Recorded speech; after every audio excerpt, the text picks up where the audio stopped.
الرحمن الرحیم۔ آپ کی بیوی آپ کا ساتھی ہے۔ چند چیزیں جو آپ کو اپنی بیوی کے ساتھ لازمی کریں، اسے میٹھے عرفی ناموں سے پکاریں، جیسے نبی پاک صلی اللہ علیہ وسلم حضرت عائشہ رضی اللہ تعالیٰ عنہ کو عاشو کہہ کر پکارتے تھے۔ اس کے ساتھ کوئی بھی حلال کھیل کھیلو، نبی کریم صلی اللہ علیہ وسلم حضرت عائشہ رضی اللہ عنہ کے ساتھ دوڑ لگاتے تھے، اور جب شوہر اپنی بیوی کے ساتھ کھیلتا ہے تو اللہ اس سے محبت کرتا ہے۔ اس کے ساتھ حسن سلوک کرو اور اس کو ہر وہ چیز پیش کرو جس سے اس کا دل آپ کی طرف نرم ہو جائے۔ عرفات میں آخری خطبہ میں نبی کریم صلی اللہ علیہ وسلم کی طرف سے یہ اتباع ہے، اس کے لیے تحائف خریدیں۔ بعض اوقات کافی ہی کیوں نہ ہو، انہیں ایک بچے کی طرح سلوک کرنا پسند ہے۔ گھریلو سرگرمیوں میں اس کی مدد کریں، جب بھی آپ موجود ہوں، کھانا پکانے، کپڑے دھونے، کمرے کو صاف کرنے وغیرہ میں یہ سنت ہے۔ اس کے والدین کی عزت کریں اور انہیں کبھی کبھی تحفہ دیں۔ ان اچھی باتوں اور کام کی تعریف کریں جو وہ آپ کے لیے کرتی رہی ہیں، اور اس کے لیے ہمیشہ اس کا شکریہ ادا کرتے رہیں۔ اللہ فرماتا ہے، جو لوگ لوگوں کا شکریہ ادا نہیں کرتا وہ میرا شکریہ ادا نہیں کرتا ہے۔ ایسی باتیں کہ وہ آپ کے لیے کتنا معنی رکھتی ہیں، آپ اس سے کتنا پیار کرتے ہیں اور آپ اسے پا کر کتنے خوش قسمت ہیں۔ اس کی باتیں پوری توجہ، محبت اور دلچسپی سے سنیں، اور جو مسائل وہ بتائے ان کو فوری حل کریں۔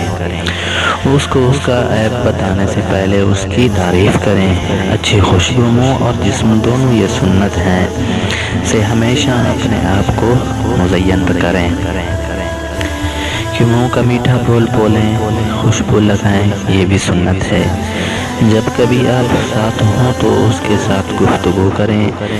جب آپ کام پر ہوتے ہو، مجھے آپ کی یاد آتی ہے، مجھے آپ سے محبت ہے، اسے فون پر بتائیں۔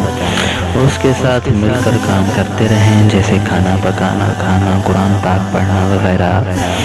دوسروں کی موجودگی میں اس کی غلطی کا انکشاف نہ کریں، اسے دین کے بارے میں سکھائیں، اسے مارنے، پیٹنے، تکلیف دینے سے پرہیز کریں۔ اسے حجاب پہننے اور اپنے وقت کے اندر 5 وقت کی نماز پڑھنے اور رمضان کے روزے رکھنے اور زکوٰۃ دینے اگر فرض ہوں کی تلقین کریں۔ اگر عورت کے اوپر یہ چیزیں سب فرض ہوں تو اس کو تلقین کریں اور تنبیہ کریں کہ ان سب کاموں کو کریں، یہ سب لازمی ہیں، اسے ہمیشہ اپنی دعاؤں میں یاد رکھیں۔ وہ راستہ بنے جس پر آپ کی بیوی جنت جا سکے، اسے حسن سلوک اور پیار محبت کے ساتھ پیش آئیں۔ ہر وقت محبت اس سے کریں، نفرت نہ کریں، جسے پیارے نبی پاک صلی اللہ علیہ وسلم نے محبت اور اخلاق کا درس دیا ہے، اس طرح اس سے محبت اور پیار اور اخلاق کے ساتھ پیش آئیں۔ کہ پیارے نبی پاک صلی اللہ علیہ وسلم نے 11 اللہ تعالیٰ کمی پیشی معاف کرے گی اتنی شرطیں کی کہ اس کے اوپر ہمیں سکھانے کے لیے کہ بیوہ کے ساتھ کیسے زندگی گزارنی ہے، نئی جو ہے اس کے ساتھ کیسے زندگی گزارنی ہے۔ تو پیارے نبی پاک صلی اللہ علیہ وسلم ہمیں زندگی سکھا کے گئے ہیں، اور یا اللہ ہمیں صحیح مسلمان بنا دے اور ہماری ازواجی زندگی کو خوبصورت بنا دے۔ آمین ثم آمین۔ مجھے ناچیز کو بھی اپنی دعاؤں میں یاد کیا کرے۔ اللہ آپ سب کو جزا دے، دعاؤں میں یاد کرنا۔